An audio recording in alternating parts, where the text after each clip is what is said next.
Good evening, Wareham, and welcome to the March 17th, 2026 Select Board meeting. May I have a roll call, please? With us tonight are Marcus Gomes, Joe Still, Jared Chadwick, Judith Whiteside, myself, Town Council Rich Bowen, and remote Town Administrator Derek Sullivan. I declare that there is a quorum present. Mr. Faraday, could you lead the Pledge of Allegiance? Stand up. Just stand up. I pledge allegiance to the flag of the United States of America and to the republic for which it stands, one nation, under God, indivisible, with liberty and justice for all.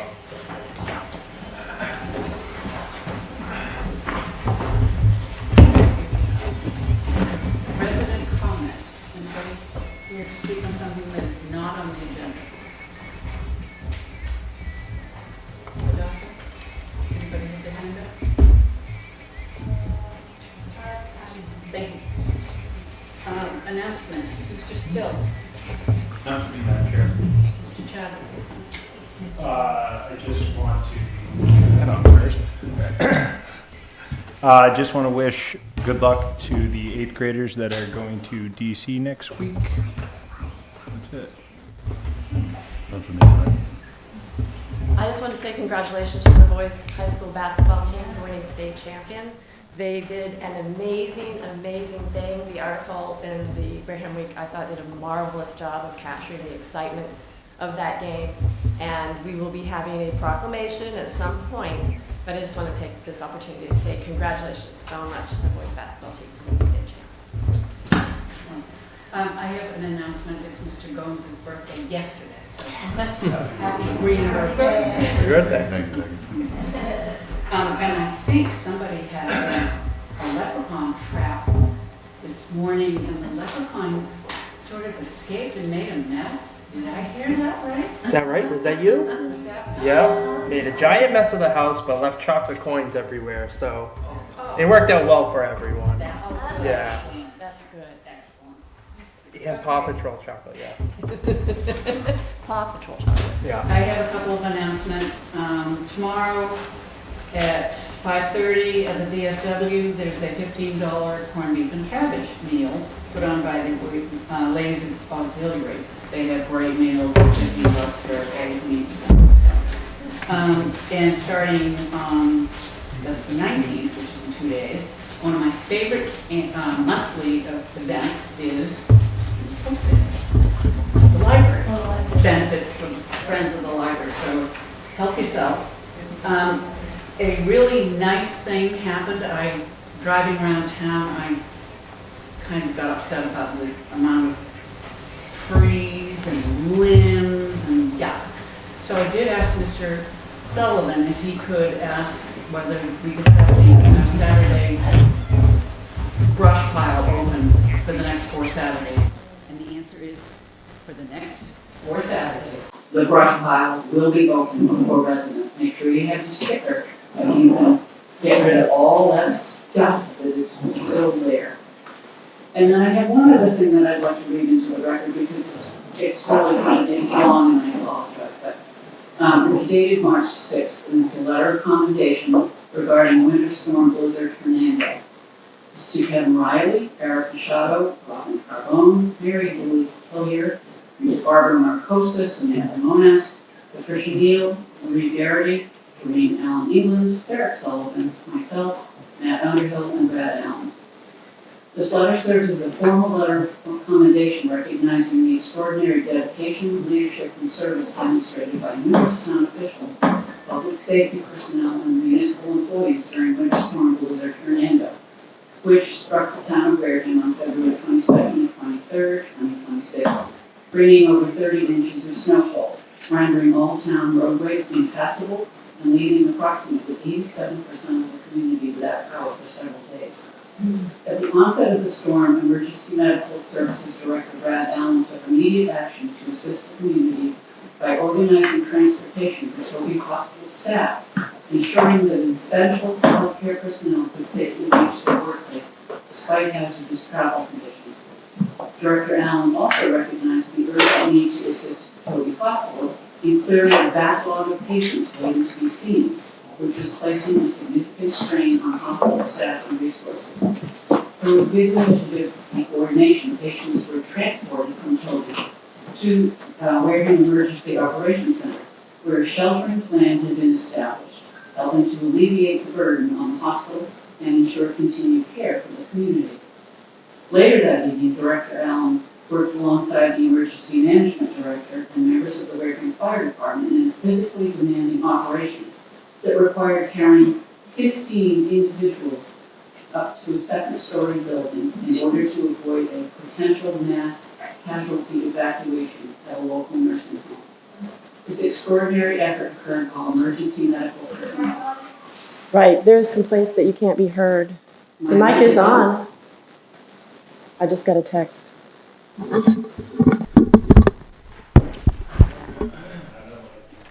Okay. That's you hear much me now? better. Okay. Later that evening, Director Allen worked alongside, I already read that. This extraordinary effort occurred while emergency medical personnel were already severely fatigued after responding to 39 medical calls for service within a 26-hour period, many of which occurred with little or no opportunity for rest. Informational Technology Director Matt Underhill also played a critical role during the storm. At the height of the blizzard, Director Underhill responded to several public safety radio system failures, internet outages, and communication disruptions that affected multiple town buildings and critical infrastructure. Recognizing the importance of maintaining communication and information flow during an emergency, Director Underhill worked tirelessly during and after the storm, traveling to multiple municipal facilities across town to restore systems and resolve technical issues. Through his efforts, he was able to stabilize communications and ensure that public safety buildings and municipal departments remained operational, allowing responders and town officials to continue carrying out essential emergency operations during the historic snowfall. Additional support was provided by Deputy Emergency Operations Center Manager Kevin Riley and Wareham Police Officer Eric Machado, who assisted in transporting residents to the town's warming center. Their efforts helped relieve the strain on public safety resources, allowing first responders to remain focused on emergency response operations throughout the storm. Riley and Machado also delivered food to public safety personnel throughout the town, ensuring that frontline responders received necessary relief and nourishment during extended operations in this historic blizzard. Equally commendable were the actions of several individuals who had been granted a snow day from their regular duties, yet voluntarily chose to report to the warming center to assist with sheltering operations. Robin Carbone, Mary Dooley Hillier, Barbara Marcosa, Samantha Monast, Patricia Neal, and Marie Garrity demonstrated the highest level of professionalism and dedication to the town of Wareham by stepping forward to support their community during a time of crisis. These individuals worked tirelessly over several days, and in some cases overnight, to ensure that the warming center remained operational, allowing Emergency Operations Center staff to receive necessary rest and recovery during emergency operations. Their efforts ensured that meals were prepared and available to residents seeking shelter, providing comfort and stability during a difficult time. Notably, Patricia Neal also assisted the Emergency Management Director during the first night of operations in receiving 15 stranded motorists from Route 24 who were transported to the Emergency Operations Center here in this building by the Massachusetts State Police after Wareham was identified as the closest available shelter location. The coordination and effectiveness of the town's response were made possible through the leadership, planning, and operational oversight of Town Administrator Derek Sullivan and Assistant Town Administrator Doreen Allen England. Their participation in 2 pre-storm planning meetings with town leadership ensured that all operational questions were addressed in advance and that a clear town-wide operations plan developed by emergency management was understood and supported across departments. In addition, Select Board member Judith Whiteside remained in constant communication with town administration throughout the storm and personally visited the Emergency Operations Center, demonstrating strong support and appreciation for the many frontline workers who labored for days under extreme conditions to restore normalcy to the town of Wareham. The collective efforts and actions of these individuals represent the highest standard of public service, leadership, teamwork, and dedication to community safety. Their willingness to go above and beyond their normal responsibilities ensured that critical services remained operational.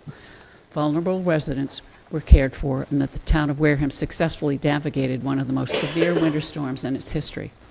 On behalf of the Wareham Emergency Management and the residents of the town of Wareham, I extend my sincere gratitude and appreciation for the extraordinary efforts demonstrated during Winter Storm Blizzard Hernando. Let this letter serve as official recognition of their exceptional service and unwavering commitment to the town of Wareham. Respectfully, Caleb LaRue, Emergency Management Director, Wareham Emergency Management. And I have to say that without Caleb LaRue being the calming member that he was, it was a great operation. So thank you very much. We have a 7:10 hearing. I will ask for a motion to open the 7:10 hearing, please. I move to open the public hearing regarding the application of Tavern Hospitality Incorporated doing business as the Poor Farm Tavern. Motion made and seconded to open the hearing. Is there any further discussion on that motion? Hearing none, I will go for a roll call vote. Mr. Still? Aye. Mr. Chadwick? Yes. Mr. Gomes? Aye. Ms. Corbett? Aye. And myself, Aye. aye. The hearing is open. I will now ask for a motion for a 2-week postponement because the applicant has asked for that. I move to postpone the application, the hearing for the Tavern Hospitality doing business as the Poor Farm Tavern to March 31st. Motion made and seconded to postpone. And any further discussion on that motion, which is at the request of the petitioner? Hearing none, I will go for a roll call vote. Mr. Still? Aye. Mr. Chadwick? Mr. Gomes? Aye. Corbett? Aye. Myself, aye. It is so. I'm going to skip around and... Wait, should I close it? Yes, please close the hearing. I move to close the hearing for the application of Tavern Hospitality.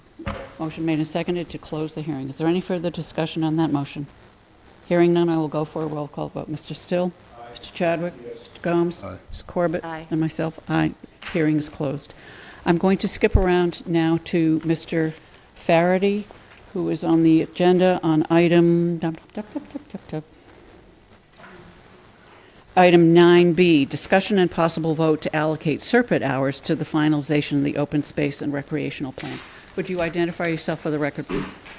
This evening, I am Joshua Faraday, Director of Planning for the town of Wareham. And just for the record, this child would be sitting in my lap if I was on Zoom either way, so this is the same presentation you would have gotten. So tonight I just want to do a brief introduction to Serpent and their technical hours, and then I'll describe why we're making the request to use those technical hours. So Serpent is the Southeast Regional Planning and Economic Development District that we are located in. All the towns within this district pay an assessment fee, and we utilize that assessment fee under technical hours that are provided to us by Serpent. The best way to think about technical hours is it's hours that are provided to the town to utilize Serpent staff, who consist of planners, GIS analysis, economic development specialists, and transportation staff. And these hours are really used for short-term discrete planning, not what we would consider big projects or projects that take a lot of technical review. So a lot of the best utilized cases of these technical hours provided by Serpent, we really look to them to provide zoning and regulatory support, GIS mapping and spatial analysis, and grant writing and funding strategies. But they also host housing and economic development, again, transportation and land use planning, and they do climate and environmental planning. So what I'm here to request of the select board tonight is the town is allocated 40 technical hours. 20 is allotted to your board and 20 is allotted to the planning board. I'm here to request that we use our hours tonight to finalize our open space and recreation plan. Our open space and recreation plan was worked on by our open space committee. They did a beautiful job of getting us where we're at now. They put a lot of work into it, and we're looking to just get this over the finish line. I would say what we're requesting from Serpent to finalize this out would just be way too demanding on volunteer staff. And you guys have the hours, so it's a great utilization of them. What we're going after with the open space and recreation plan, so the open space and recreation plan gives us an idea of what is important to Wareham when it comes to open space and recreation. It also puts us in a position where we can receive grant funding from the state. One of the key scopes that was missing from the hard work that our open space committee put in was an action plan that dated out 10 years. So currently, right now, we're in a conditional approval. We have until 2032 currently, and getting this action plan updated to a 10-year action plan would actually give us a confirmed open space and recreation plan, and it would allow us to have 10 years worth of the approval of the plan. So ideally, we wouldn't have to look at this for maybe another 6 or 7 years, just so we don't get into the position we're at now. But it was really a strong effort by that body, and they deserve a lot of commencement for it. Thank you. I asked Mr. Faraday if that 20 hours were available. I looked at the open space plan on a couple of occasions, and I thought, oh my goodness, we got a letter back from the state, which was 1 page long and had, I think it was 13 items that needed to be either addressed or corrected or expanded on. The chair of the Open Space Committee has about as much free time as I do, which is none. And this, I think, is a very good use of the 20 hours, so I would recommend that we authorize it. Any questions? Yep. So when you're looking out 10 years of action items for the open space and recreation, does this include playgrounds?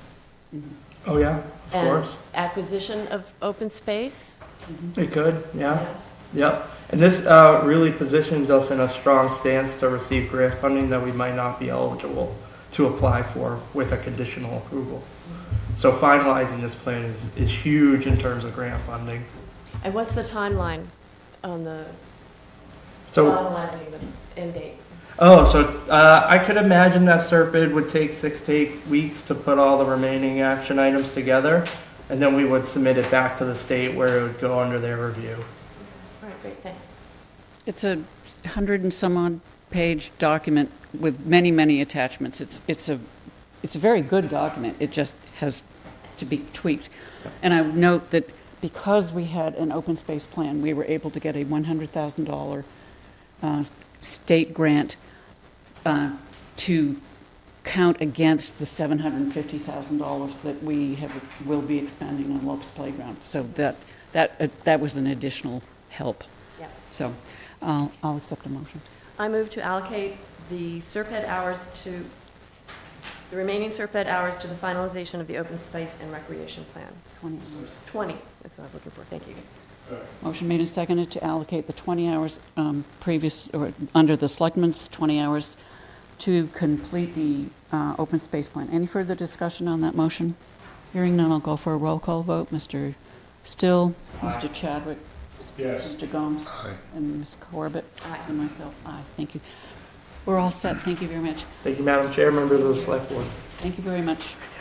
I'm now going to go to Mr. Craig Hansel, who is here to talk about item under 9F, discussion and possible vote regarding the Wareham Comprehensive Wastewater Management Plan, otherwise known as CWMP. You each have a copy of the presentation that he's going to be giving us, and we will go from there. Would you identify yourself for the record, please? Hello, I'm Scott Crane Hansel, Director of Wareham Water Pollution Control. So tonight we're talking about the CWMP, and just to lay it out, what it is. Well, it'll work.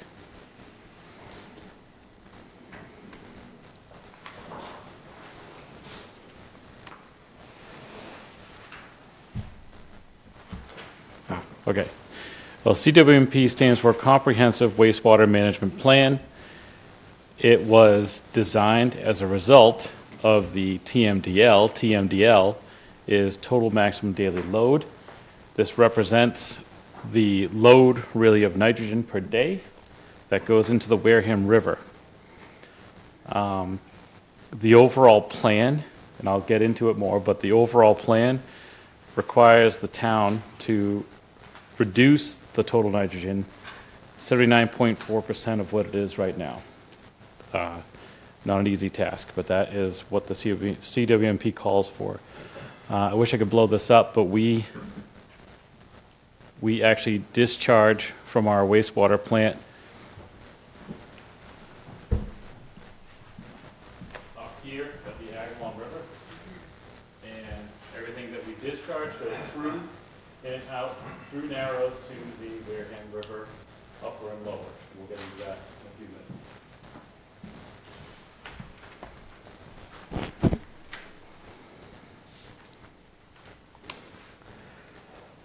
Oop, wrong way. The reason that we had to do a CWMP is because the Mass Estuaries Project determined, so the reason we had to go through this was the EPA actually forced the state to make the town then set the TMDL. The TMDL was derived from the Mass Estuaries Project. They determined the top sources of nitrogen, and the top source, of course, is septic systems, followed by fertilizer agriculture. The wastewater treatment facility itself adds 16%, which is something significant I'll show you also as we go on. 11% for impervious surface runoff, 4% landfill, 6% lawn fertilizer. There's a better breakdown of it, and that was included in your handouts. I did add some to the overall schedule, so we're going to keep going. Oh, I can't say that on a camera. No, it's wastewater treatment facility.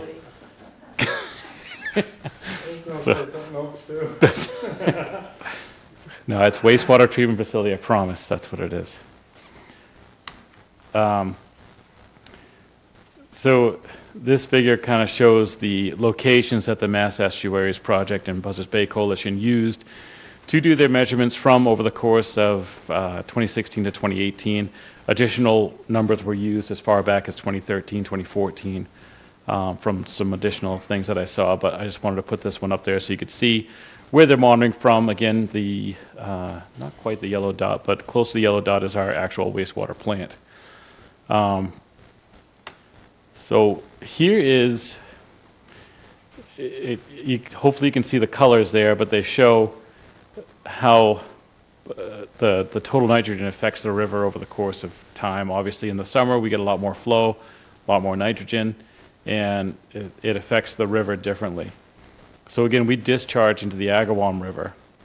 And one thing that bothered me, and I think it will bother others if they look at this, is the CWMP essentially calls for sewering of the entire town, right? And what you see in this map is, unfortunately, the only source of pollution in the Wareham River is the wastewater plant. So I couldn't straight face tell people at a town meeting the best thing for them to do is to tie everything into the wastewater plant. And the only way around this is to change the outfall location. We'll get to that as well. But anyway, like I said, I couldn't stand there and point to this and be like, yep, obviously we have to sewer the whole town to make that way worse. So, so now what? Well, the CWMP is a 20-year plan. Yeah, you don't have these, so a surprise. So from 2025 to 2030, the goal is to remove 9% of the total reduction goal from that 79.4%. And number one is to review a new outfall location. We're also going to need to upgrade the biosolids handling of the plant. Currently, we have liquid solids that leave the plant. We dewater it to about 6%. We're going to have to get that up to 22 or more percent because our location where we are getting rid of our liquid solids is in Rhode Island. And that plant is being shut down. The next closest location is to ship it on railroad car to Marlboro, where they would take it and ship it to New Jersey on the back of a train. The third best location is to ship this stuff all the way to Ohio, which is what Yarmouth, Chatham, and a few other plants on Cape Cod are already doing. And other plants in the area, they're already shipping it all the way to Ohio. So we can get more into that too. Build one of those plants here, we can make money. 100%. I will tell you, the way to get rid of it though is you have to superheat it, burn it, and to get another air pollution discharge permit in the state of Massachusetts it's an uphill battle. So, we've got carbon emissions to worry about, and the best way to get rid of that is take a tractor trailer all the way to Ohio. Obviously, that's obviously the best way. So, sure. That was, in case you're wondering, that was me being sarcastic. Yes. Yes, thank you. This is a really interesting presentation, truly is. So we, as town meeting, we signed off on lots of money not too long ago to upgrade the wastewater treatment facility. So where does that all play into this scenario? We'll get to it. Thank you. So the next part is to begin small sewer extensions. So again, we're trying to sewer. Right now, our plant can treat and discharge under permit 1.54 million gallons a day. It is rated for 2 million gallons a day. We're only permitted for 1.54. Currently, we are putting out almost exactly 1 million gallons a day, every day, all day. So just for your idea of, so we could probably sewer almost all of Wareham for about 2 million gallons a day. However, design-wise, it would probably bring us up to 3 million gallons a day of design. The aggregate that would actually come to the plant would still probably fall in your maybe 2.5 million gallon a day range. So the CWMP calls for the plant to, I'm skipping ahead here, but I don't want to ruin the surprise. We're supposed to get the plant up to 3 million gallons a day by 2040, or 2045, sorry. So, and that would otherwise encompass the entire town being sewered. One of the other things that you want to do in the next 5 years, roll out non-sewer nitrogen reductions, fertilizer restrictions, stormwater improvements, and bog restoration planning. Then what? Well, now we have 2031 to 2035. We want the next step of 33% nitrogen reduction goal of that 79%. That would entail upgrading the treatment facility to 2 million gallons a day. Maybe not upgrade as far as infrastructure, more upgrade in terms of permit-wise. So again, we can do 1.54 right now. We need to get to 2 for this step to be achieved. Mr. Bowen? Scott, Rich. What would be involved in a bog restoration project? I don't really know. I was hoping you wouldn't ask that. No, I'm but so- I believe I'm most sorry. of it would be, making sure that the drainage works properly, fertilizer being applied properly, and otherwise maybe even taking them offline. But I'm guessing- I'm not 100% sure. I'm guessing that that taking them offline, for instance, the Slocum Gibbs acquisition and other acquisitions that we know are coming up that have to do with bogland will reduce in large numbers the amount of generating bogs that are in Wareham or in Carver or in the watershed. So that's something that Coalition for Buzzards Bay is working actively on and has worked actively on. Now, again, In fact, there's an article coming up that we would be discussing later on the town meeting to acquire 85 acres or something like that that would contain bogs in it to retire them. Yeah. Right, and again, it's taking them offline is one way, and then, that obviously helps a lot, but if you look at the overall percentage of what we're talking about for removal, it's, if we took all the bogs which would be frankly catastrophic, I think, out of commission, it still would only get you to 20% of the total that's actually being applied. So, Yeah. you know, you want to hit the big numbers first, and that's unfortunately the sewage.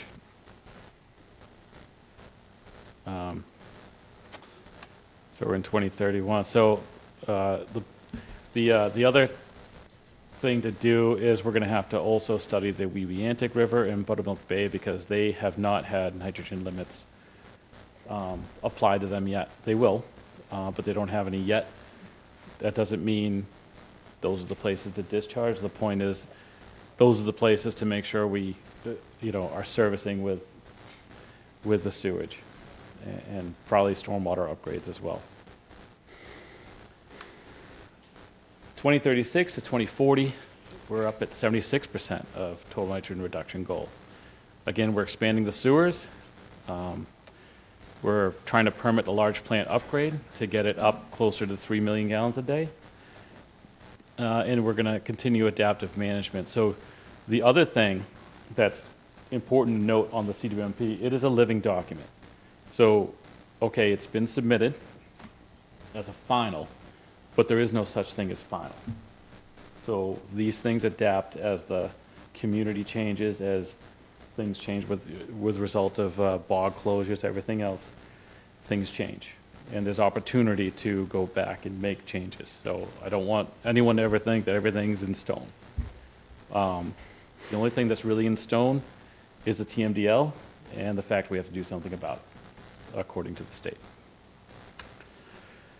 So 2041 and 2045, now we're somehow at our 100% nitrogen goal reduction. We have upgraded the plant to 3 million gallons a day. We've sewered the remaining portions of town as applicable. There are some areas that are probably so rural that they'll end up with the IA systems. The idea would be, it'd be probably best to just pipe them into the system. But What is IA? Oh, sorry, innovative alternative systems, the more expensive Title V systems that have to be monitored, and they do reduce nitrogen. There are some really great ones out there, $70,000. Yeah. closer to 80 to 80 or 100 now. 90. But yeah, and the price isn't going down anytime soon, unfortunately. But there are some really good ones. But the most effective way, because those only get monitored quarterly, so you can go 3-4 months without the thing working right, and next thing you know, you've got to make some changes. There's no real result to having it not working right, just you fix it and move on. But in all that time, all the nitrogen goes into the water, the groundwater, which is also, I think, a good thing. But so anyway, the last part is, we get full nitrogen compliance. But where's the upgrade? Where does the upgrade come in? So All that money that we voted on.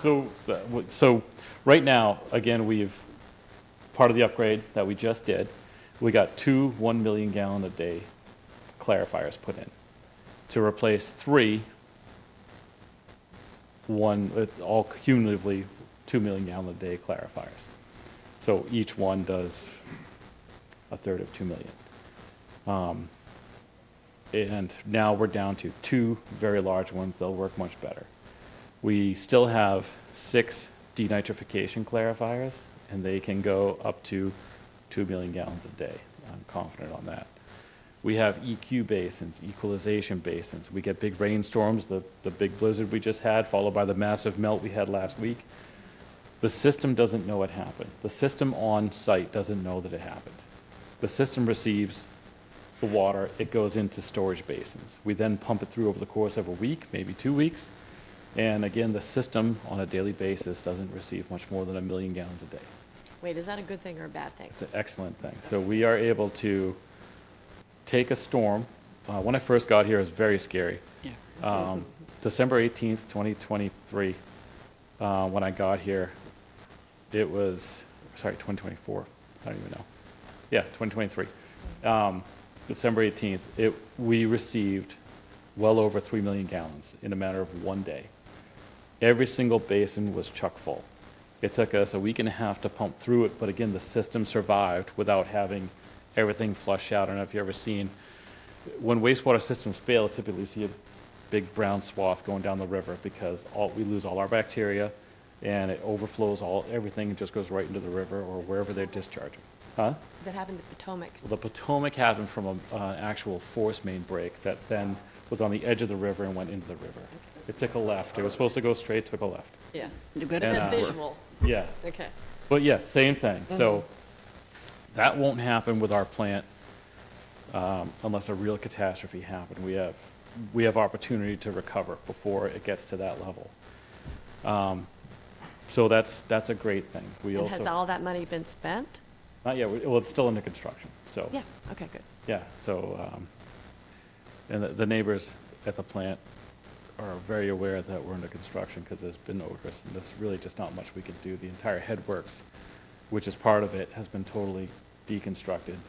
We're bypassing that to go into the EQ tanks using vacuum pumps that make it a horrible odor. So there's just not much we can do about it, but we're trying. So another 2 months of that, hopefully the odor subside. But right now, the system itself is working great. Odor control is terrible. Just throwing it out there. I'm well aware of it. So there's reasons to move quickly on it, on this overall plan. Not saying do it all at once, not saying skip to 2045 and blow the plant out to 3 million gallons a day. But the more movement we make, the better it looks for receiving the 0% financing for SRF. We're in a great position because the CWP has been submitted. We've already had a MEPA review, and they've given us some things to write in. They've already been written in and resubmitted. So we're in a great position to try to get funding for some of these projects. And you want to do that to stay ahead of the curve and avoid emergencies. Again, it provides you leverage with regulators and with the town making good faith efforts. So we can go back to the DEP and say, just put a pause on this because we just can't afford it right now. Or maybe we show them this isn't necessary right now. But we've got to make good faith efforts. We can't just be like, well, we'll try something different another time. We have to have a plan and we have to move forward with the plan. We can't just keep coming up with new plans. Then we need to allow for adjustments on the fly based on the results. So again, people start taking bogs offline. Okay, maybe we can pause sewering certain areas because we've actually made some headway in other directions. So again, we've got some opportunities here, and I know we just asked for money. I wasn't actually here for the ask for it, but I definitely was on the receiving end of it, and we're doing the upgrades for that now. But we have another ask that's going to be coming to town meeting. I thought I'd bring it up here because it ties into the CWMP. And it wouldn't have, when I first got here, the initial project. So this is repair turned opportunity.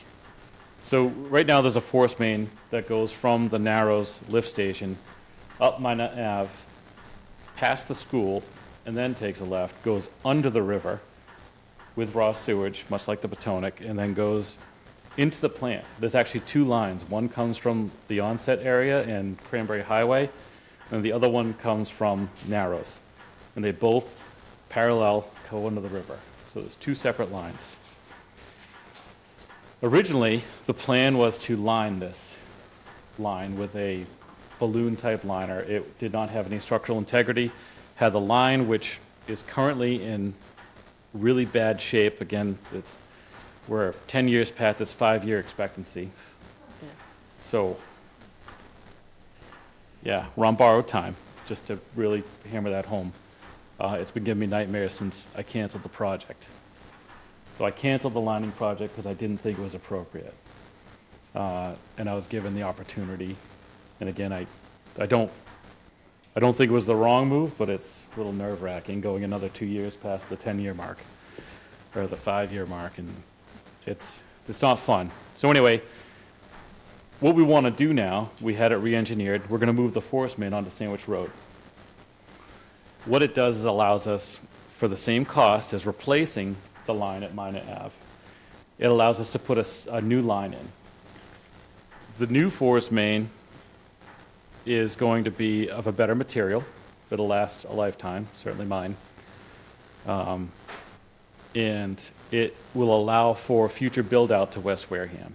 If we don't do this now, we're going to spend another 10 million doing something else later, or more. Or we just simply put what's there at Minot back in place, which serves us no future purpose. So again, the idea is to put a new line in. I don't know if you've ever been to the wastewater plant, but there's two houses on either side of Tony's Lane. Neither house is on the wastewater system. They both have septic systems, so it seems Ironic. a little crazy. And they have to sit there and smell the plant right now, but they don't even get the benefit of the use. So anyway, the idea is to come in the front door. We have no piping coming in the front door there. Certainly nothing big enough to take on. Hopefully this isn't I've heard it called this before, so hopefully this isn't a bad thing, but up near Shangri-La, that whole area needs to be sewered. We don't have any conduit to get it in. Okay. So this gets us that much closer just by replacing the force main a different way. In a different place, okay. So again, we're spending money, but we're saving money. Here's where it gets even better. If you look at the last line, we talked at the beginning about needing a new location for the outfall. And as it turns out, I'll just go to the next one. As it turns out, so here's the map, okay? And I'm going to stand up, hopefully I can see this, but so the purple line here represents the line that we want to put in. And this is the existing line, and they both go right under the river here to the plant. There's one that comes from here, one that comes from here, and the two lines go under the river. Replacing these lines is exceptionally expensive. So again, coming up that road replaces this, and it actually allows us potentially a future avenue to come up this way, if we need to do that. The other thing it does, and we got very lucky. I thought this might be the case, but we got very lucky. James Churchill from the Little Oceanographic Institute, who does all the modeling for nutrients, I begged him, and he determined that an outfall location here at Narrows actually gets us to 4 million gallons a day. Wow. And we can rehabilitate the old conduit to do it. A significant cost saving, hundreds of millions of dollars. Hopefully I didn't ruin the last one. So anyway, it provides the new Sandwich Road Forest Main. I skipped some of the exciting part, but it provides us with the opportunity to take on new infrastructure. And then we can also sewer north of 495, Route 25, I guess, really. But again, in phase 3 of this replacement project, part of it is going to be putting a smaller force main down Minot, just to capture really the houses that are already on it, as well as the school. And at that point, everything comes down and goes into the new force main. The old force main otherwise gets abandoned, rehabilitated with a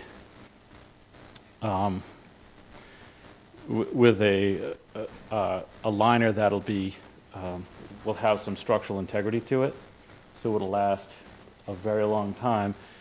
Putting clean water through it, we can get a lot more water through it.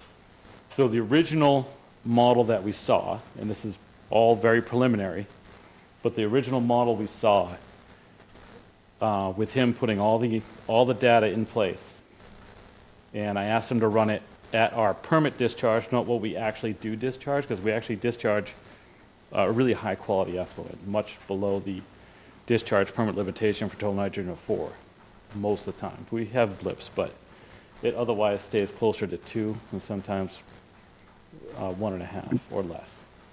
So the system does pretty good. So again, it's a really exciting potential to fix one problem while solving another. And it would be a massive cost saving for the town to try to get it all in place.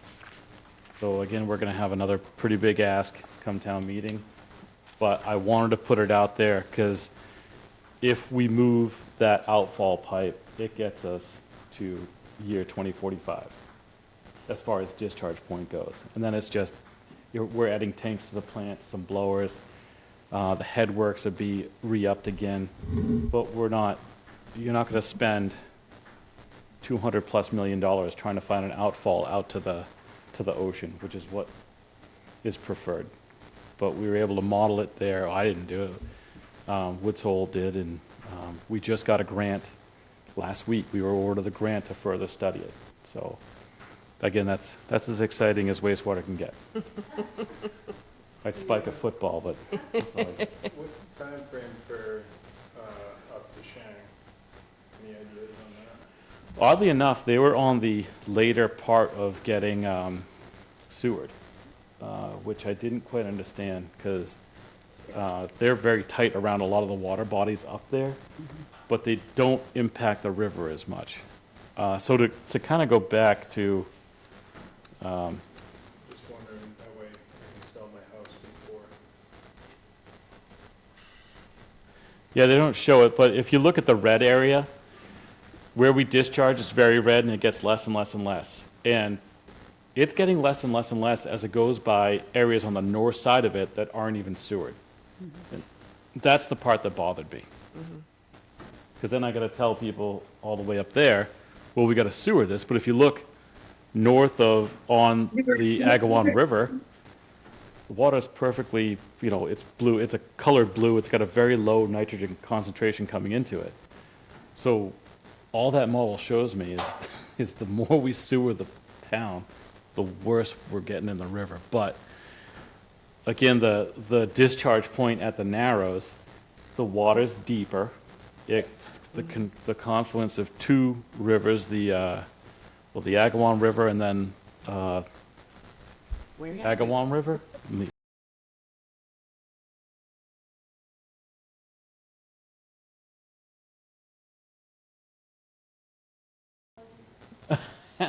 Excuse me, Somebody on Zoom, I guess. So I don't know what the name of that river is. So, do you have a preliminary number that you're going to be asking for? Yes, for all three phases for the forest main replacement. I don't think I'll get in trouble because we're going to do it in town meeting anyway, but it'll be 26 million is the preliminary number. But again, if we don't do all three phases, I think it's a missed opportunity. We really don't have a choice in the matter to do at least the first two, which is putting the pipe up Sandwich Road, as well as taking some of the flow away from the existing forest main and putting it through the Indian Neck lift station. I have more questions, but somebody can jump in. I don't want to Have you, are you familiar with the Mass TC station in Falmouth? No. So they're a small research center solely on. Oh, yeah, I'm sorry, yes. Yeah, so they're thriving essentially. I'm going to knock everyone out here with their own urine. They take as much solids as they can and use that as fertilizer, natural fertilizer, and they're using the more liquids to reduce nitrogen that's going into the watershed. That is the entirety of Cape Cod. So you're talking about urine diversion. I am talking about That's urine. what I was going to talk about. Go ahead and talk about it. I guess my question is, how effective would it have to be to make significant progress in Wareham if, let's just say, everyone took their own urine center at their house? I guess the logistics would include where to put it, but how effective if every resident that was on their own septic system did that's their the key. own urine diversion? so can I just ask a question, just part of the same question? I was told that if you had to make your own toilet urine diversional or whatever it is, it cost you several $1,000s, that it is simply a way out of everybody's reach, is what I was told. I don't know that that's the case, the cost of it. I mean, literally, their site, they have separate containers versus putting it into the toilet to begin I with. mean, we have people here in Wareham actually doing it right now, and it's the cost of a couple of plastic jugs and the patience and space to hold it. Might I add also confidence, because there are some certainly weird containers, but I mean, the it's real seen question on the is, side of is the road on the way how home. effective would that essentially be in the town of Wareham? If these people, everyone that was on a septic system, decided to produce their own nitrogen by containing their own urine. Here's my take on it. And I don't mean to poo-poo the idea. No. I had to do it. Well, you did. By now. So,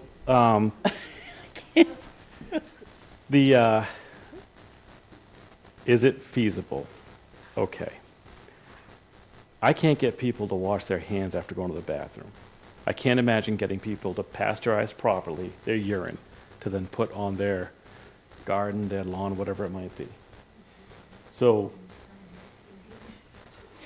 They're doing this in Falmouth. and they do it in Vermont. They do it very Yep. well. They have a very Yep. good collection And it's system that not comes just, around, it doesn't then stay it on goes. site, it goes Right. away. And so that's why I say, because I've been involved in this conversation in Wareham for a while now.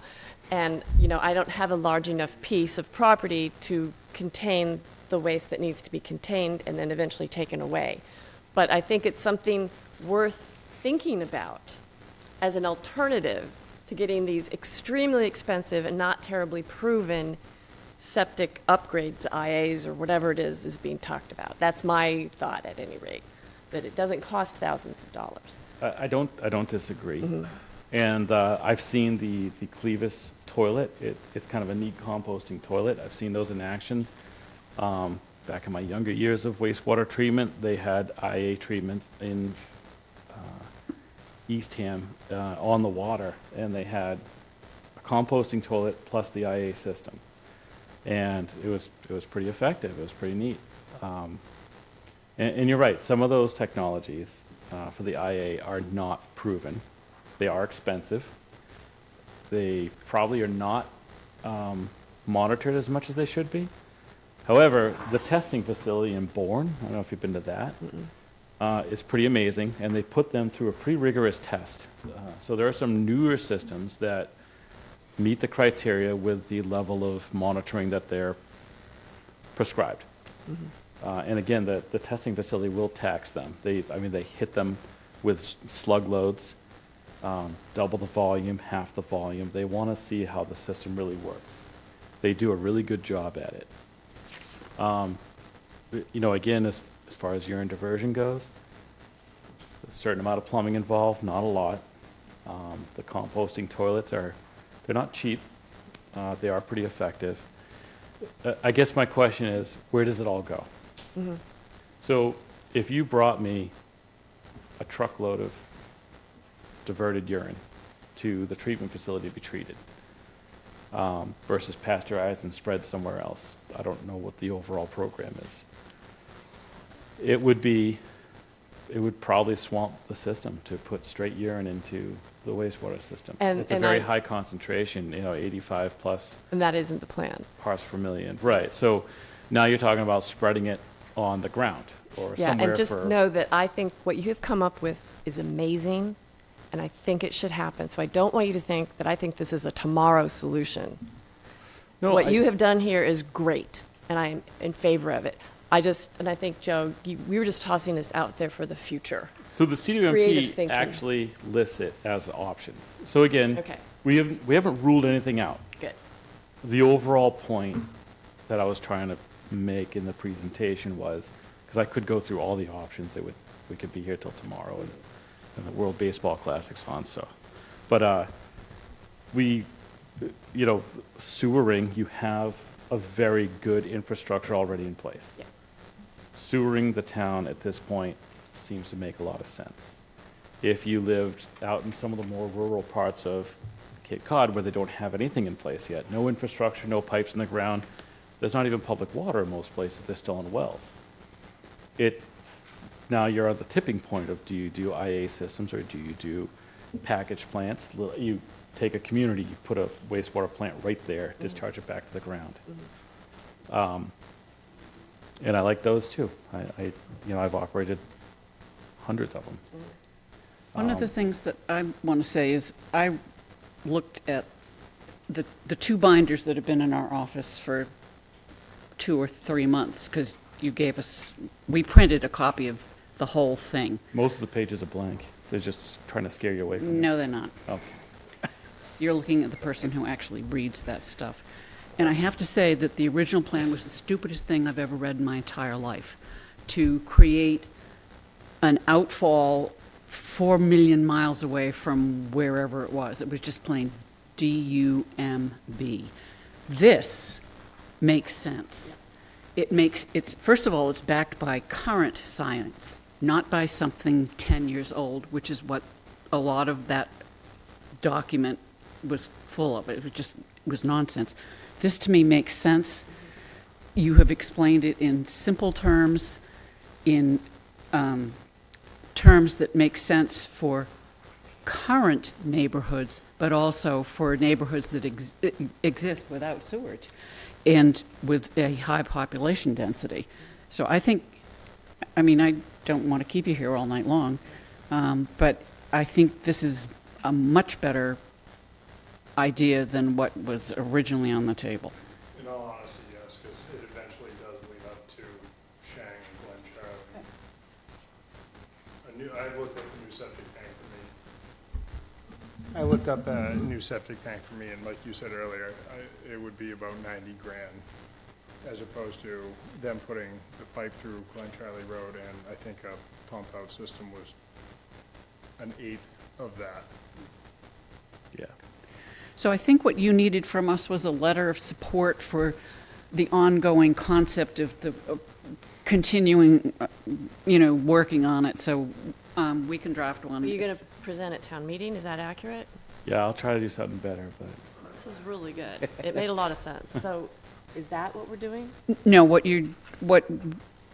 my understanding was to have this, the select board writes a letter of support for the concept of the improvement of the system. Not saying we love this idea or that idea, but that we support the concept of improving the system. Who would we write the letter to? I don't know. so I think It's the the biggest state. point of support would be for the force main project, because without that, I'm biting my nails every night So thinking if- about mine it. So Yeah. So let's, if you could authorize the chair to work with Mr. Crahansel and Derek to make sure that whatever letter of support, it goes to the right authorities to bring forth the force main as presented, something like that. Sure. So moved. Motion made and seconded, as read into the record. Any further discussion on that motion? Hearing none, I will go for a roll call vote. Mr. Still? Mr. Chadwick? Mr. Gomes? Aye. Ms. Corbett? Aye. And myself, aye. Thank you. One of the things when I was interviewing Mr. Crahansel to hire him was, the last question that I always ask people that we interview was, do you have a sense of humor? And obviously, you do. sorry. Thank you very much. No, No, that's awesome. that was great. That You did a was great fabulous. presentation. Thank you so Thank much. We're now going to go to Joanne Finn et al., and hopefully an explanation of what that big bag of plastic is. Could you step forward, identify yourselves for the record? Yeah, yes, because the mics are live there. Why don't you, the three of you, come on up and identify yourselves for the record, please. I'm Joanne Finn, 10 Harbor View, Wareham. Oh. Amanda Cobb, 11 Sunset Ave, Onset. I'm Hillary Green. I have to ask permission to speak because I'm a born resident, but I'm the deacon at Church of the Good Shepherd in Wareham. You're part of this presentation, so you don't need it. You will need it at town meeting. Town meeting, Thank you. yeah. Shall I start? Go ahead, Joan. Oh, good. Thank you. Okay. As I said, my name's Joanne Finn, and I've lived in Wareham on Little Harbor for 44 years. I'm a retired physical therapist, having worked at Toby for 42 years. I was married to Dr. Matthew Finn, who was a surgeon at Toby, and we enjoyed 28 years together before his passing and just built a beautiful house right on Little Harbor. So some of you may know me as the woman with the dog and the pet stroller, picking up trash on the road to the beach every day from down Great Neck Road to Little Harbor. And even Wareham Week did an article on me a couple of years ago. I love our town and was particularly proud of Wareham when we banned the sale of nips in our local stores. I wasn't sure if it would make a difference, but take it from me, it really has. I mean, I pick up, you don't want to know what I pick up, but I mean, I hardly see any nips. Of course, now I see pints, but still. The number of these little plastic bottles has been greatly reduced, and so the amount of plastic waste on our streets and into our waterways has been decreased. I'm also the treasurer for our Good and Green team at my church, the Episcopal Church of the Good Shepherd.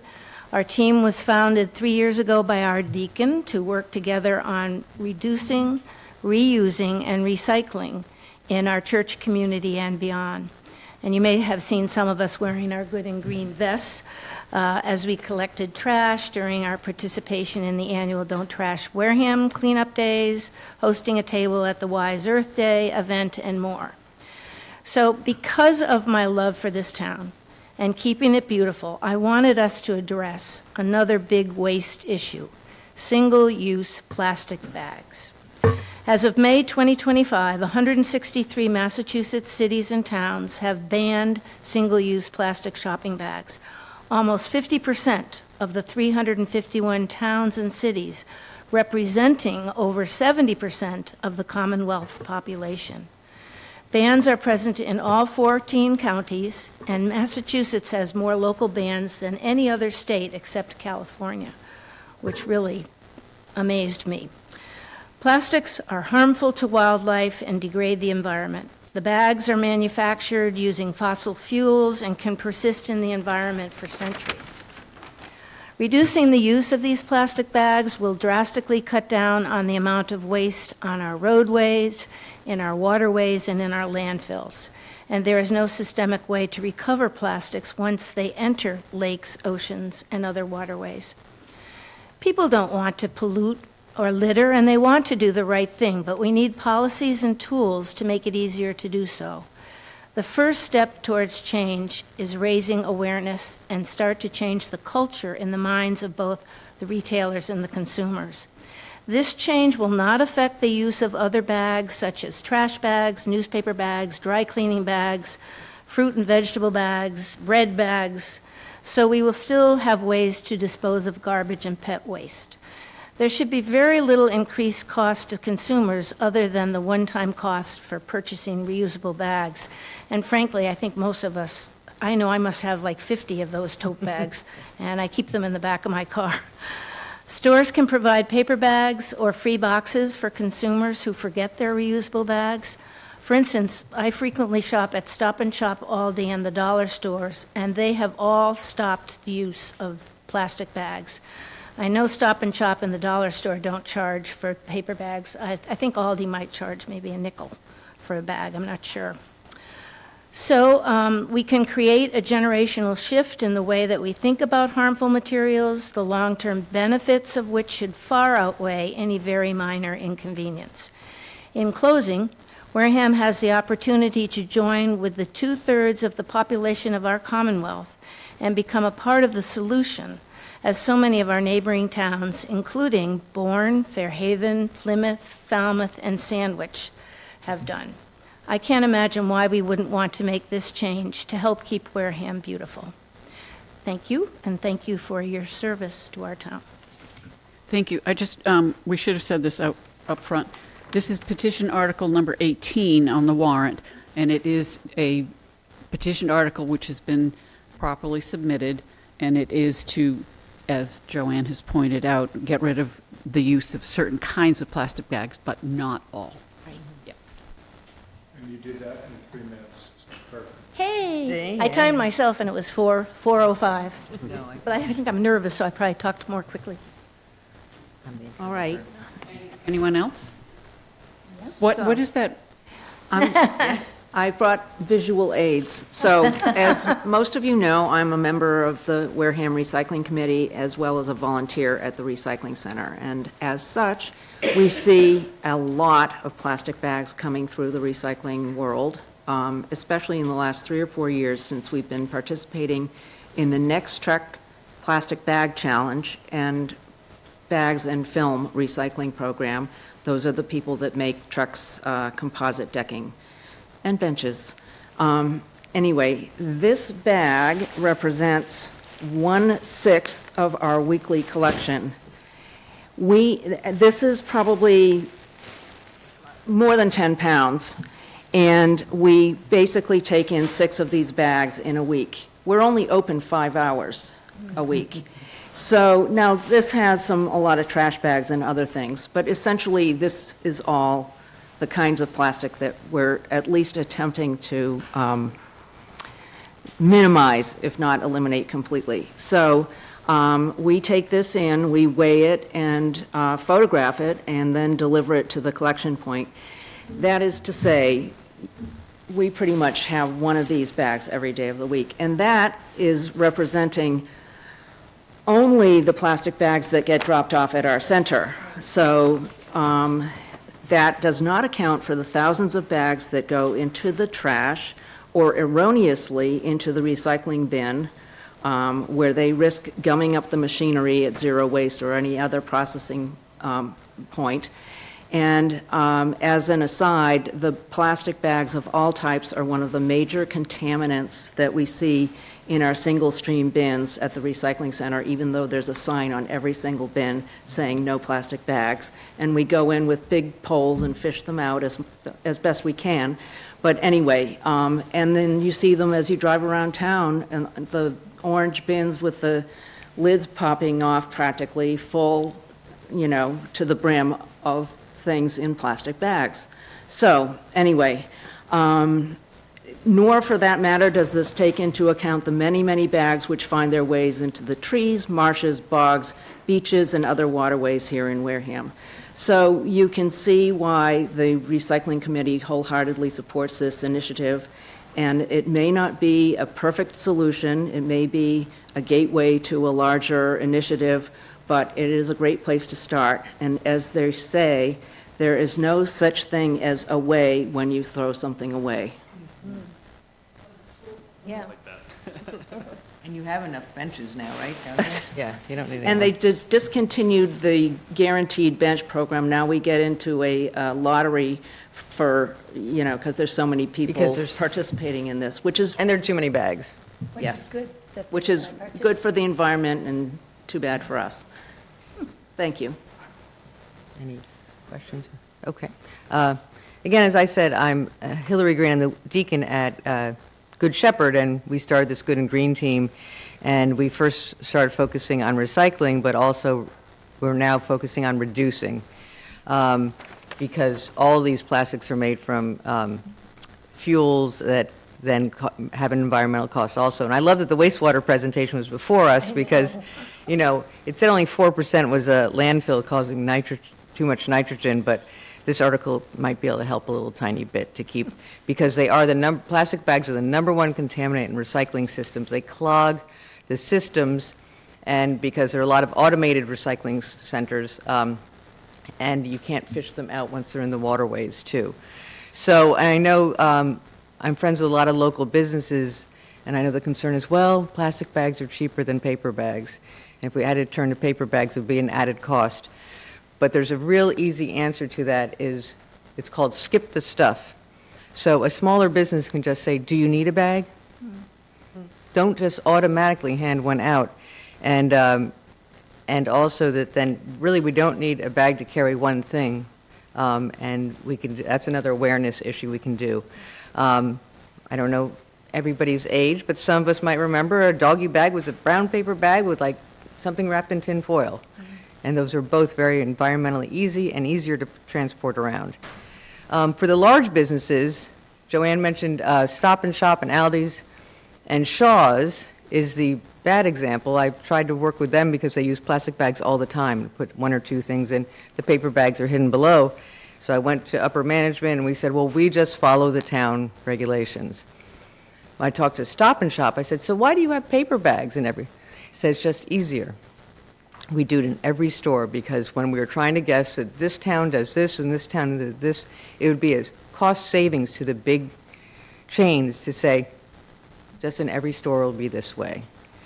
And the effects on our health, because when these bags do get in the waterways, they become microplastics. They break down. The marine animal eats it, breaks down, it gets into our food, and then there are many potential health effects to us when this gets into our food: inflammation, toxic chemicals, cellular stress, respiratory issues. So when they get into the system, we can't get them out. And the other reason for these low costs of the bags, because people say, well, they're much cheaper, is we're paying, the consumers and municipalities are paying for the disposal of this problematic issue because they can't be recycled. Thank you, you're recycling some of them or turning them into benches, but it's the burden, instead of being on the companies that produce them, the burden is on us, the consumers and the municipalities, to pay for this. So we are hoping that, as Amanda said, this is a first step. And we see that we can join a lot of other towns, and it has worked. And just like the NIPS, we think, well, you know, who's going to enforce it? What's going to happen? Well, however it worked with the NIPS, it can work with plastic bags. Thank you. Questions? I just would love to highlight that at the end there you said the nip ban. And I think most people that live in Wareham can agree that when these airplane bottles were no longer available in town, considerably less of them. Yeah. And yet you can still enjoy a pint or a glass bottle version, you know? So I just want to highlight the fact that if we go a step further and we're banning and reducing plastic bag waste, it's common to know that it's probably going to be just as effective as the nip ban was. And also that I think when people said, oh, well, the liquor stores, you know, they're really going to affect, they're going to go out of business or whatever. And I think I've only seen more liquor stores come to Wareham. Yeah. So not being able to sell nips has not hurt the local business.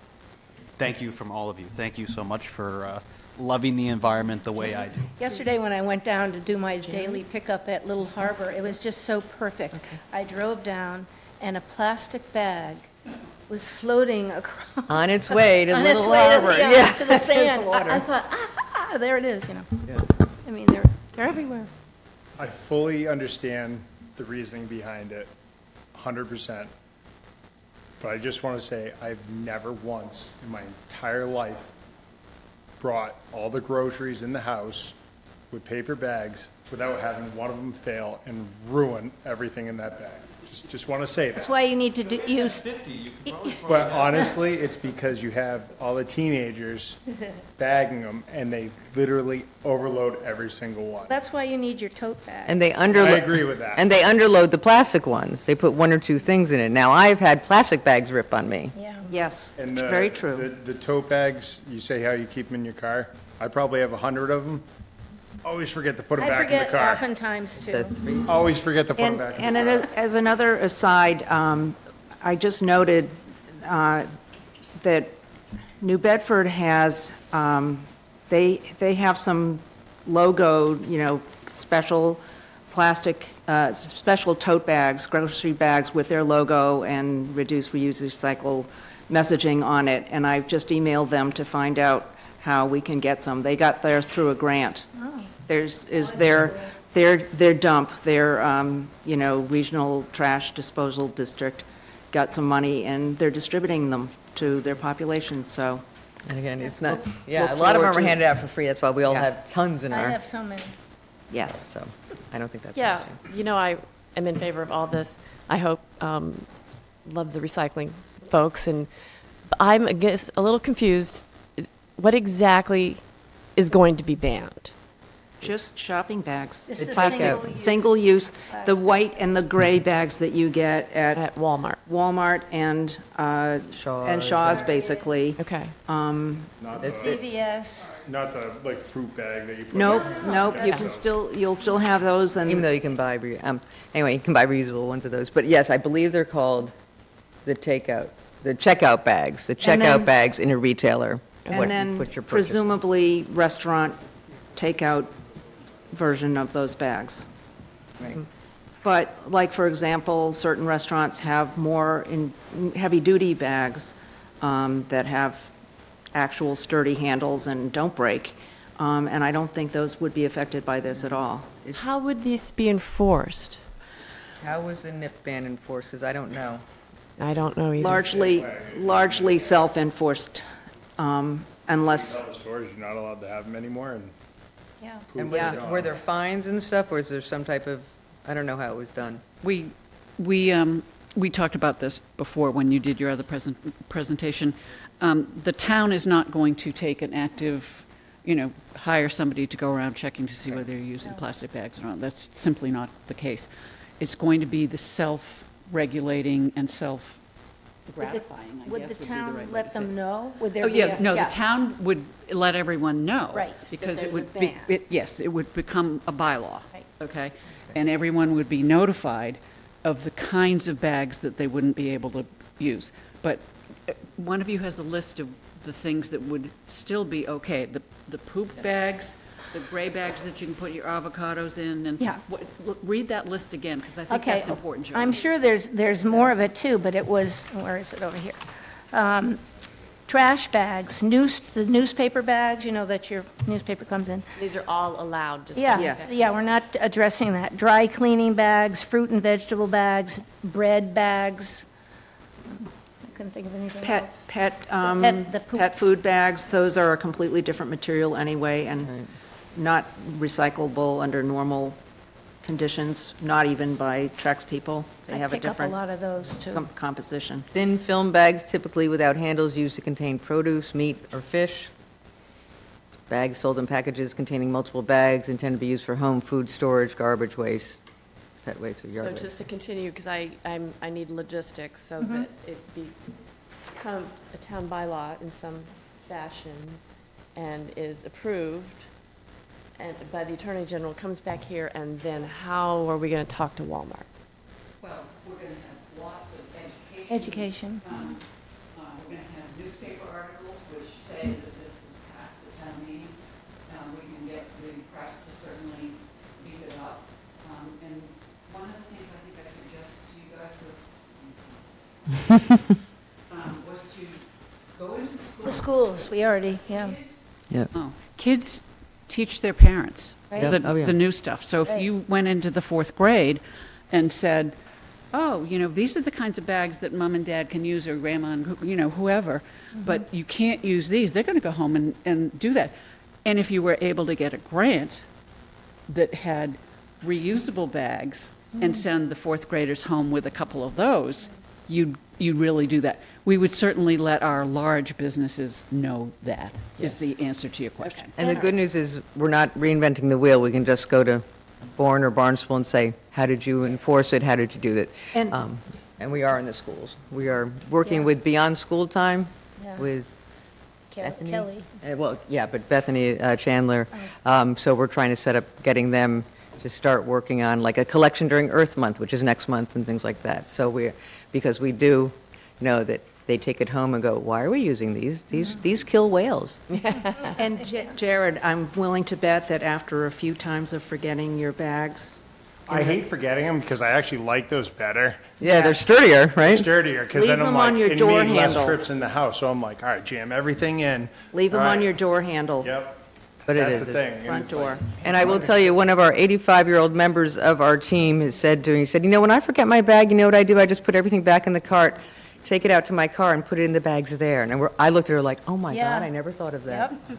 So if you forget it, it's not the end of the I world. had to do that once, Yeah. yeah. I mean, you do that anyway at like Yeah. BJ's and, yeah. We'll say one more thing. Can we make it also on this that paper bags have to have the handles? I don't think so. No. Oh, those handles sometimes break. They break quick, so. That'll be next year's town meeting.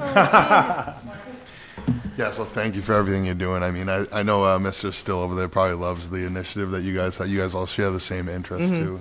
Well, We all love what you're doing. I'm a little bit of a hoarder myself. I mean, I have little plastic bags in my house for multi-use too. I'll repackage trash and put it in there. But I do love going to paper too, because I mean, like you guys have stated, it gets in the waterways, it flows all over the streets. You know, I've seen even from the dumpsters, you know, like they'll flow out of there and you'll just see trash bags everywhere. So And sometimes people put their recycles in these bags, and then Yeah. that totally jams it up, but. probably But- younger people that don't know what recycling is. I don't. I must say, when I was doing, because I've gone pretty much every day since before COVID, I did use the plastic bags, but I was reusing them, but now now I'm using a tote bag. Yeah, Yeah. and when you are old enough to remember, before these existed, we had something to put our pet waste in. We all survived without. Yeah. And there are ones that, you know, these are the single-use flimsy ones that do rip, that do flow away. If it's a heavy-duty one, They're all in that's, there. you know, those Yeah. are allowed, but it's single, there's a certain thin film Yeah. one, so. But yeah, we can do the research on other towns we already have and say, when you pass this, what happened What next? happened, yeah, that's a good idea. Thank you so Thank much you. for your Thank you. Thank you. Thank you for your presentation, and thank you for, yeah. We'll Thank see you for on bringing the, the 27th Yeah. of April. yeah, thank you. I've actually had people thank me when they see me collecting. Oh, I have regularly stopped and Yes, said hi, and yes, yes. Yeah. Yep, how's the dog, and, yeah. Mr. Slavin, I'm going to ask you to come forward for petition article number 19, which is a zoning article that has to do with off-site parking.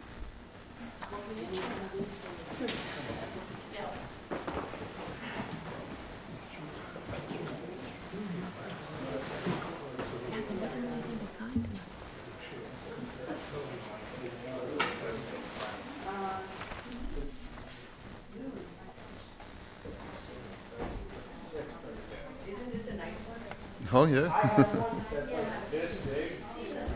Last week today. Donate back to the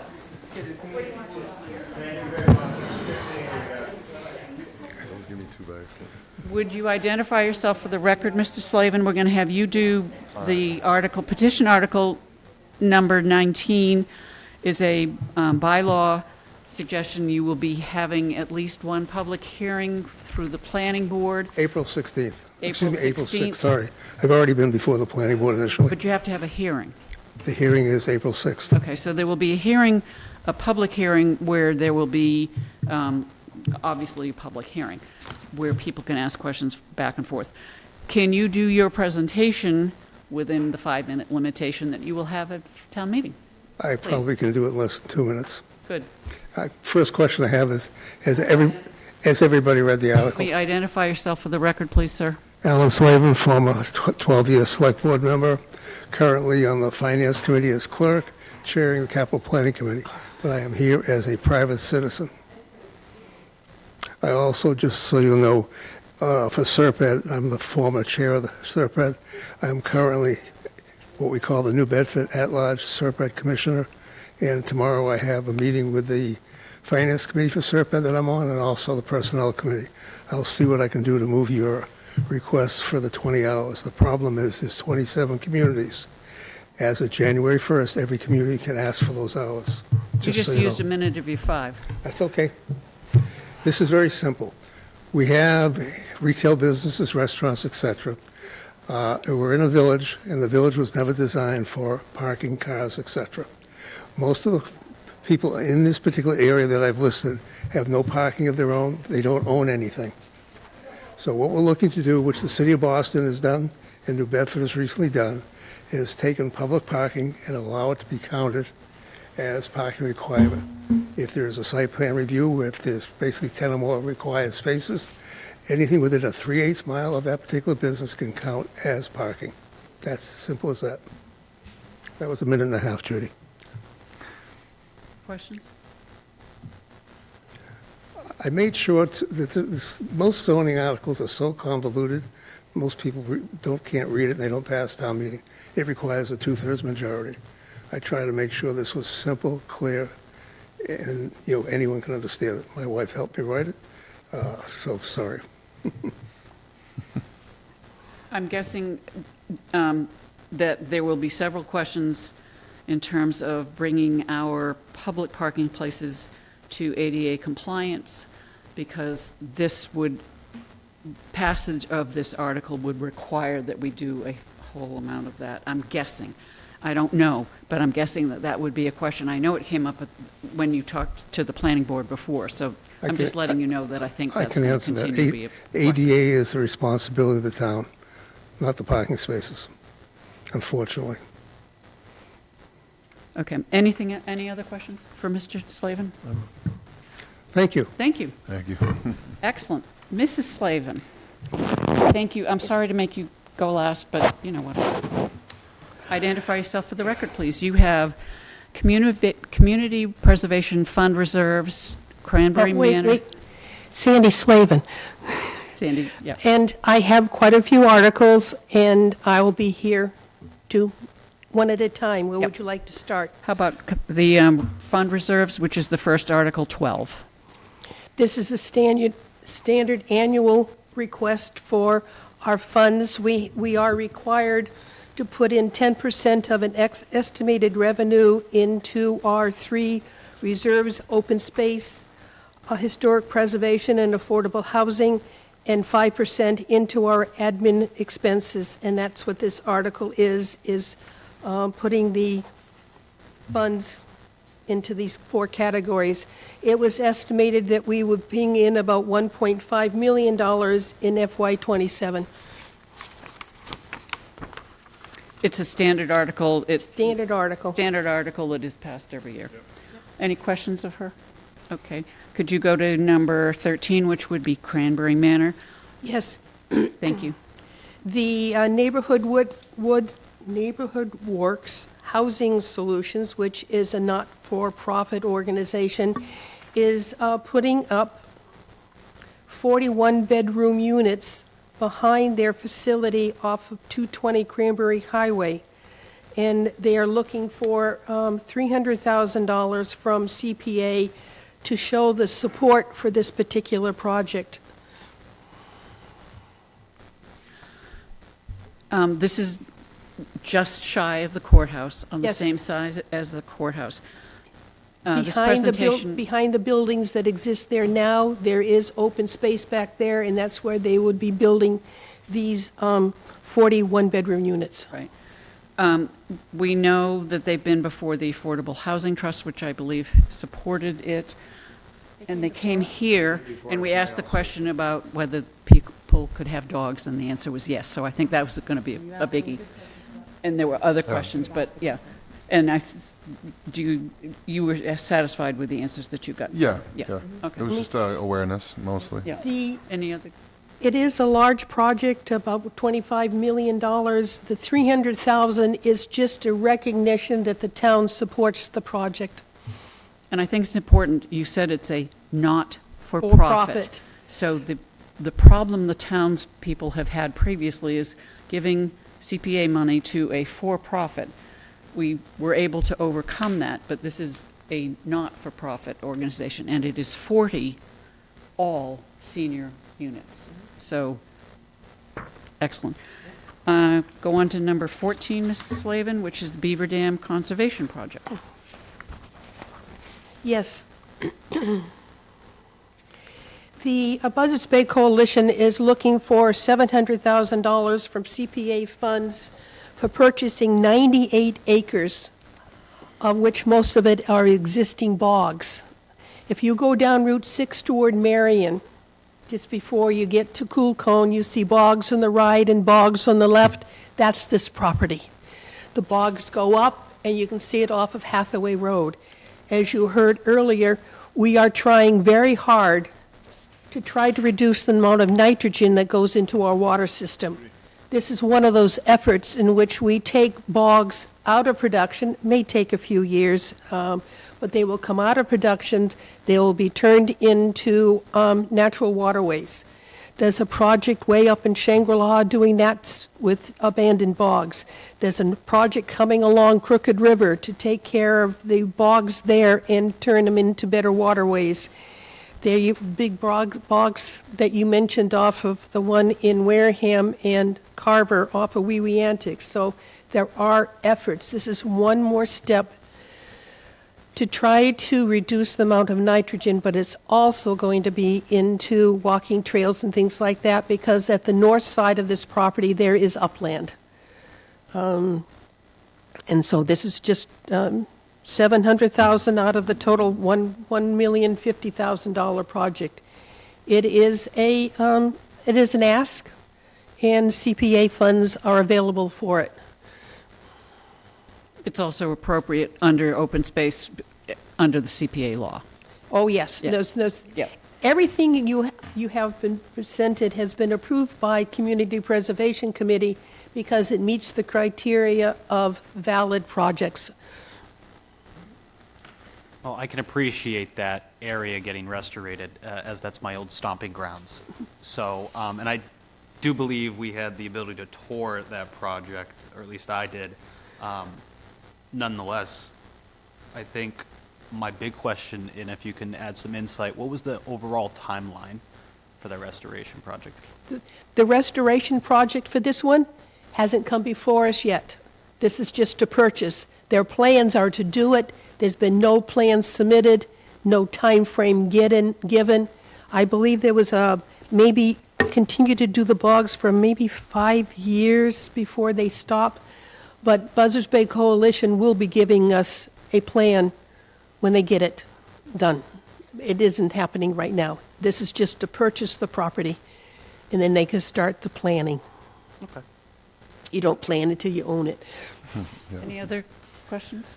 Mr. Gomes? Is there other ways? I know you said to divert to waterways. Isn't there a way to make it natural forests again instead of? Because I live near a bog too, and because of the bog, I'm in the flood zone. If the bog wasn't there, I wouldn't be in the AE zone. So, for the residents there, is there a way to? If you take a look at quite a few years ago, one of the first projects that CPA did in 2003 was to purchase the Freedom Cranberry Bogs, which is on the edge of Indian Nick, and it's now attached to the Minot Forest. If you go through there now, it's all wooded. Yeah. It naturally returned to what was originally there since it was no longer being maintained or whatever. And as this project is turned into a waterway, it will flow, land will be cleared, it will eventually become more forested. It will start with bushes and small trees and go on, but it will never come into what we refer now as a Minot forest. I mean, forest, but it will return to its own, what should I say, natural state. Okay. It will take, I will never see it, but it will happen. Just the end of Glen Charlie, I can't remember the name, but there's a bog that was done with the exact same thing. Near the fire. And we go, dirt bikes down there all the time, and there are pine trees and everything growing in it Yes, now. and it will become naturalized in its own way. Yep. Yes.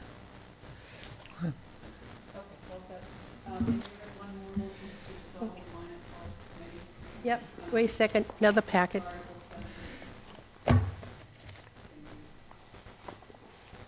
Okay. This is Alan's article. This is sewer for Special Spring. Here's Minot. Yes.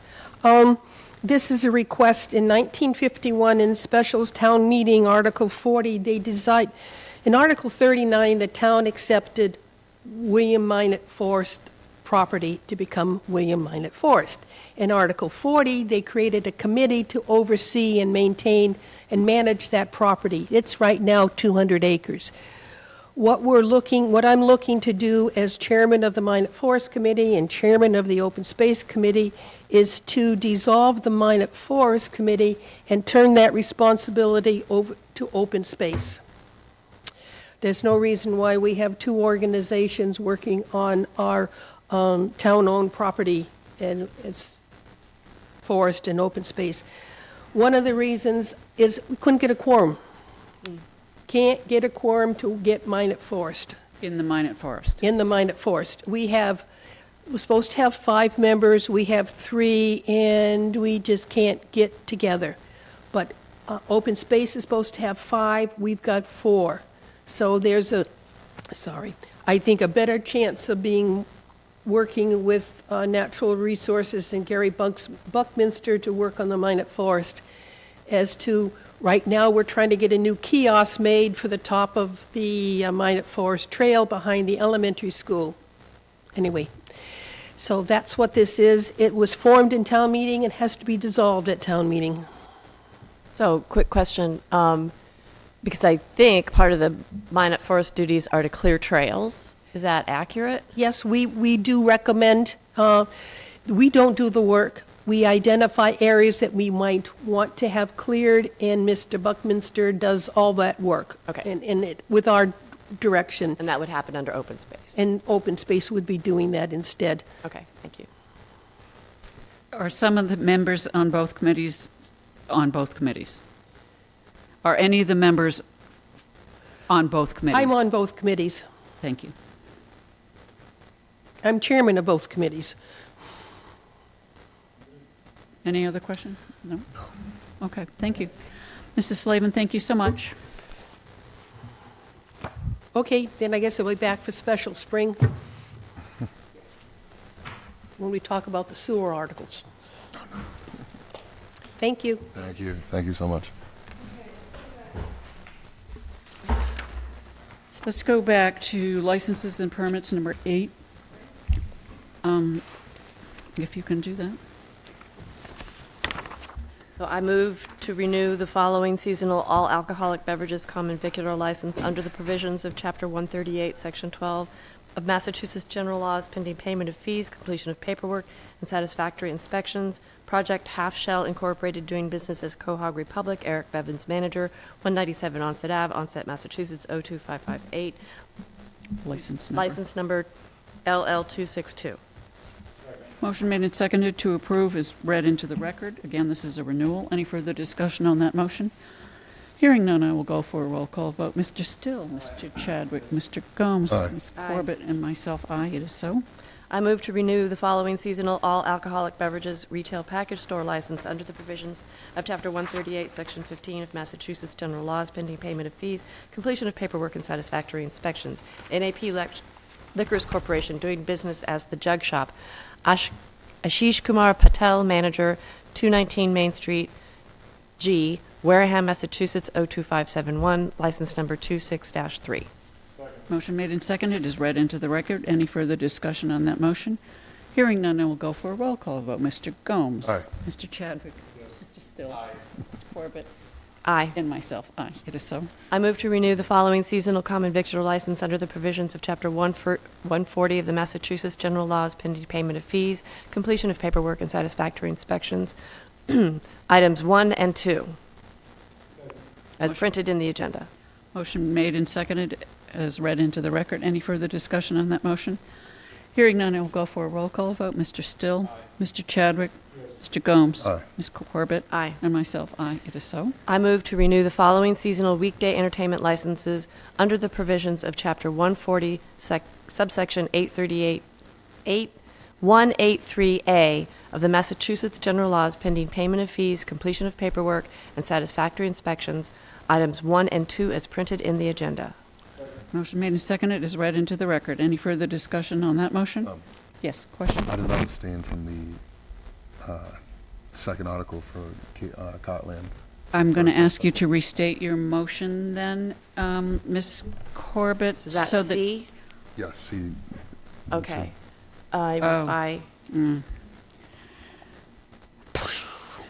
Okay, let's go back to C. You should have abstained on... Sorry. Yeah, okay. Okay. May I have a motion to reconsider C dash number 2? Second. Motion made and seconded to reconsider that vote. Is there any further discussion on the motion to reconsider? Hearing none, I will go for a roll call vote. Mr. Still, Mr. Chadwick, Mr. Gomes, Ms. Abstain. Corbett, and myself, Aye. yes. Okay, now, may I have a motion to approve that I move to approve under the renewal The as renewal. blah, blah, blah? of, sorry. Here, he's got it.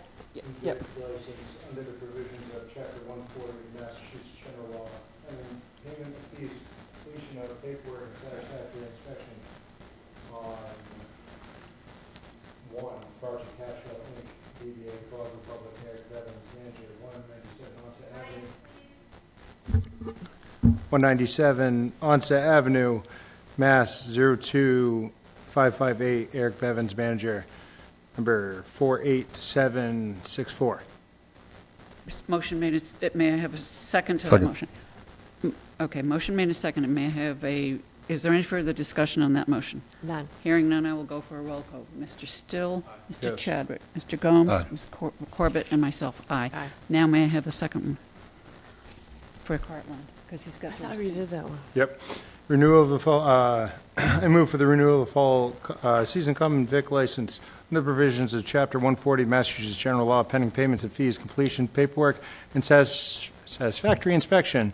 2, Cartland of Cape Cod, Inc., DBA Cartland of Cape Cod, Nancy Angus, manager, 3044 Cranberry Highway, East Wareham, Mass. 02538. Nancy Angus, manager, number 48768. Is there a second to that motion? Second. Motion made and seconded. Is there any further discussion on the motion?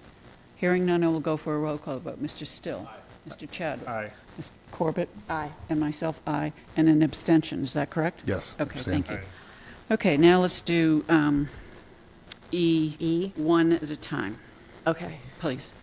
Sorry. I move to renew the seasonal Sunday entertainment licenses under the provisions of Chapter 140, subsection 183A of the Massachusetts General Laws, pending payment of fees, completion of paperwork, and satisfactory inspections for Project Half Shell Incorporated, doing business as Cohog Republic, Eric Bevins, manager, 197 Onset Ave, Onset, Massachusetts, 02538, ENT 93. Second. Motion made and seconded, read into the record. Any further discussion on that motion? Hearing none, I will go for a roll call vote. Mr. Still, Mr. Chadwick, Yes. Mr. Gomes, Aye. Ms. Corbett, and Aye. myself, aye, it is so. And the second one? I move to renew the seasonal Sunday entertainment license under the provisions of Chapter 140, subsection 183A of the Massachusetts General Laws, pending payment of fees, completion of paperwork, and satisfactory inspections for Cartland of Cape Cod Incorporated, doing business as Cartland. Nancy Angus, manager. Am I not writing? the right- You're reading the right one. Okay, Yep, okay, okay, yep, you yep, scared me. yep. No, Um, okay. I just want to make sure. 3044 Cranberry Highway, Buzzards Bay, Massachusetts, 02532, entertainment license 92. Second. Motion made and seconded is read into the record. Thank you, Ms. Corbett. There were some questions about the right section being quoted earlier. Any further discussion on that motion? Hearing none, I will go for a roll call vote. Mr. Still, Mr. Chadwick, Yes. Ms. Corbett, Aye. and myself, aye. And Mr. Gomes, you will abstain? Abstain. Thank you. Okay. Discussion and possible vote on the recommendation for the abatement. I will accept a motion. I move to approve the recommendation from the Director of Municipal Maintenance Department for the abatements for fiscal year 2026 curbside abatements as printed in the agenda. Second. Motion made and seconded to approve. Any further discussion on that motion? Hearing none, I will go for a roll call vote. Mr. Still, Mr. Chadwick, Yes. Mr. Gomes, Aye. Ms. Corbett, Aye. and myself, aye, it is so. Discussion and possible vote to recommend action on articles for the spring annual town meeting. I think I'd like to postpone this only because of how late it is. Yep. And I think we have some other, yeah. So, Ms. Corbett, I would ask you to go to E, which is read the notice of intent for the spring special, please.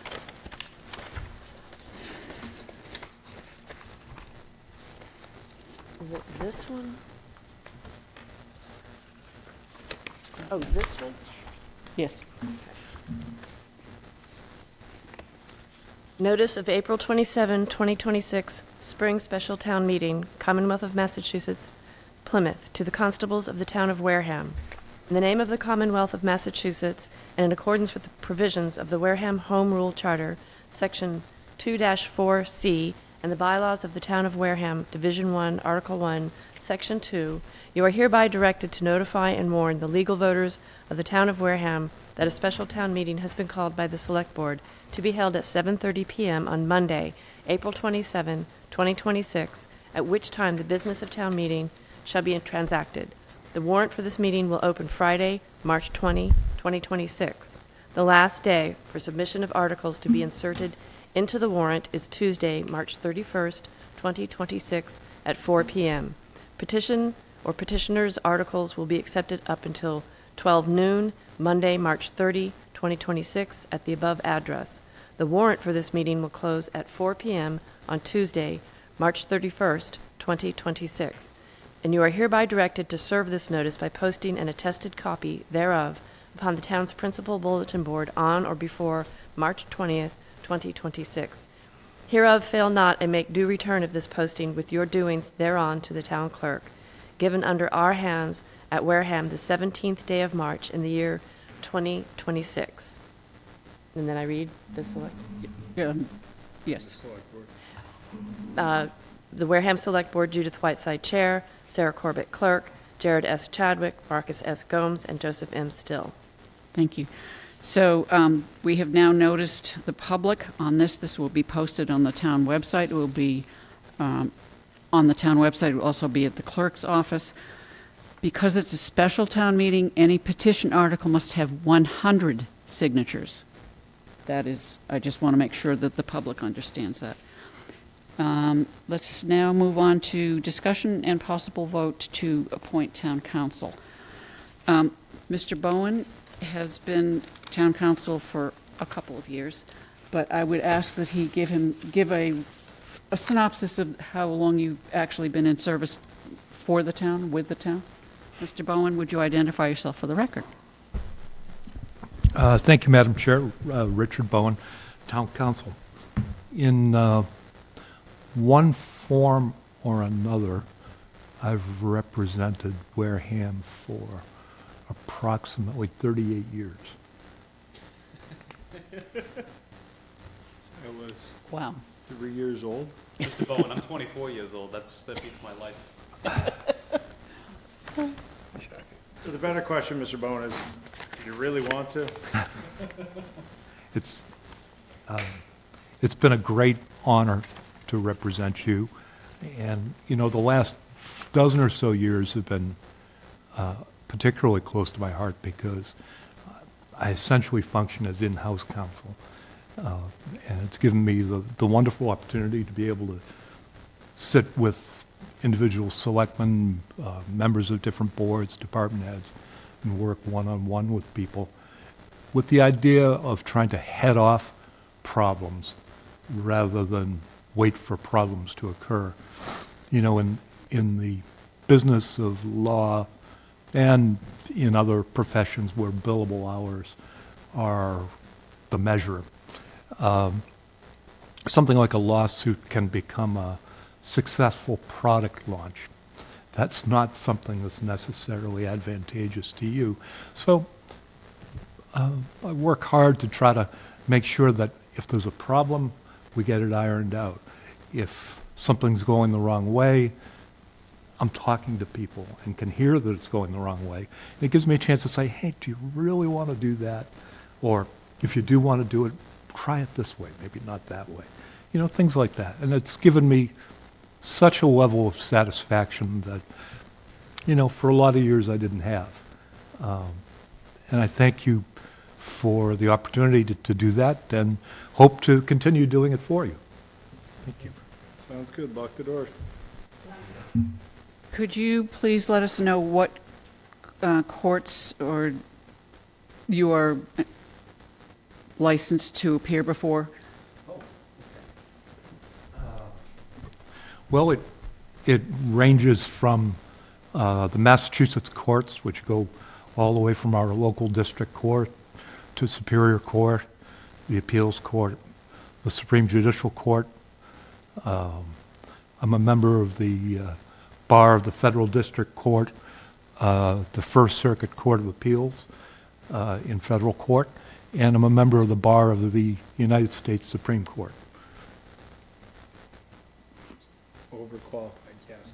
Thank you. Okay. I just would give you a little bit of historical point of view. When Mr. Bowen first became counsel, probably 15 years ago, not first became, but 15-ish years ago, we were paying several $1 million a year out in settlements, legal fees. And that is no longer the case. As Mr. Bowen has pointed out, headed off at the pass is easier than, you know, having to adjudicate something. I think it's important to recognize that that was part of a team effort with Mr. Bowen and Mr. Sullivan, and that it certainly is something that the public should be aware of. Not only should your credentials be aired, but in terms of your success in terms of making the town a less litigious location, I think is a good way of saying it.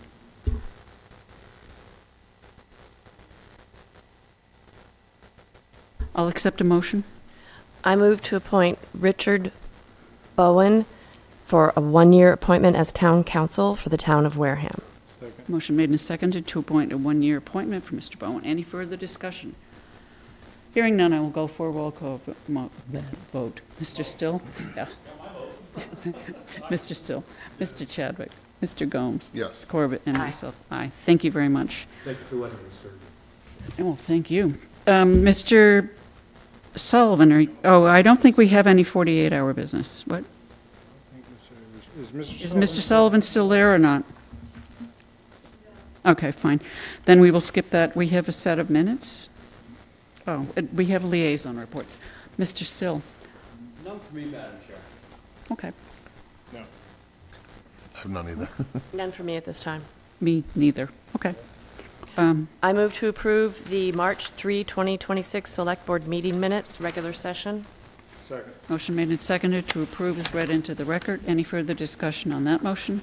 Hearing none, I will go for a roll call vote. Mr. Still? Mr. Yes. Chadwick? Mr. Gomes? Abstained. No, yes. Ms. Corbett? And Yes. myself? Aye. Yes, it is a motion to adjourn is always in order. It is not Second. debatable. Is there any well, it's not a discussion. I will go for a roll call vote. Mr. Still? Mr. Chadwick? Yes. Mr. Gomes? Yes. Ms. Corbett? Aye. And myself, aye. It is so. We are adjourned at 8:52. Thank you so much, Wareham. No.